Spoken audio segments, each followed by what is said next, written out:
সুধী দর্শক, আসসালামু আলাইকুম। আমাদের আজকের বিশেষ প্রতিবেদনে আমরা কথা বলবো দেশের এক আলোচিত ব্যক্তিত্বকে নিয়ে। তিনি একজন সুপ্রিম কোর্টের আইনজীবী, একই সঙ্গে তার রাজনৈতিক পরিচয়ও বেশ সুপরিচিত। তিনি আর কেউ নন, অ্যাডভোকেট মোহাম্মদ শিশির মনির। চলুন তার পরিচয় এবং কর্মজীবনের কিছু গুরুত্বপূর্ণ দিক জেনে নিই।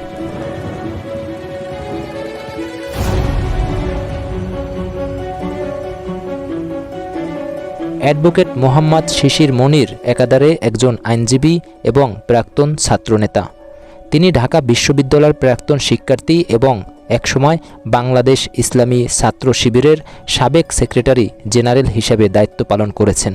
বর্তমানে তিনি দেশের সর্বোচ্চ আদালত সুপ্রিম কোর্টের একজন পরিচিত আইনজীবী। আইনি অঙ্গনে তার পরিচিতি বেশ দৃঢ়। তিনি প্রধানত ফৌজদারি ও সাংবিধানিক আইন বিশেষজ্ঞ হিসেবে কাজ করেন। তার হাতে রয়েছে বেশ কিছু আলোচিত মামলা।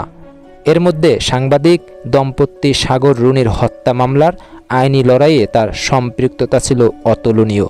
এছাড়াও তিনি 10 ট্রাক অস্ত্র মামলা এবং মানবতা বিরোধী অপরাধের মামলায়ও যুক্ত ছিলেন। সাম্প্রতিক সময়ে তিনি দেশের বিচার বিভাগের দ্বৈত শাসন নিয়েও প্রশ্ন তুলেছেন, যা বিচারিক প্রক্রিয়ায় জটিলতা তৈরি করছে বলে তিনি মনে করেন। পেশাগত দায়িত্বের পাশাপাশি তিনি রাজনৈতিক বিশ্লেষক হিসেবেও সক্রিয়। সম্প্রতি তিনি ঢাকা বিশ্ববিদ্যালয় ছাত্র সংসদ ডাকসু নির্বাচনে বিজয়ী ছাত্র প্রতিনিধিদের জন্য কিছু পরামর্শ দিয়েছেন। তার এই পরামর্শগুলো সামাজিক মাধ্যমে বেশ সাড়া ফেলেছে।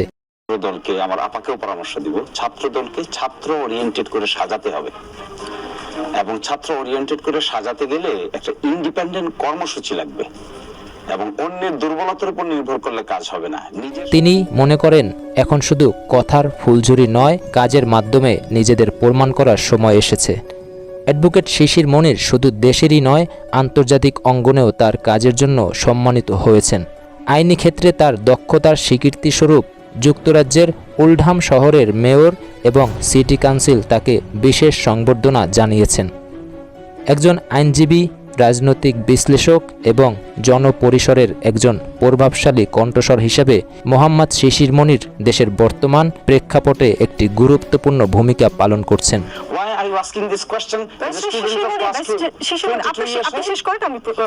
আপনি যখন 22 বছর বয়সে ঢাকা বিশ্ববিদ্যালয়ের যে ছাত্রকে এটা করেন, ইউ আর ইনসাল্টিং হিম।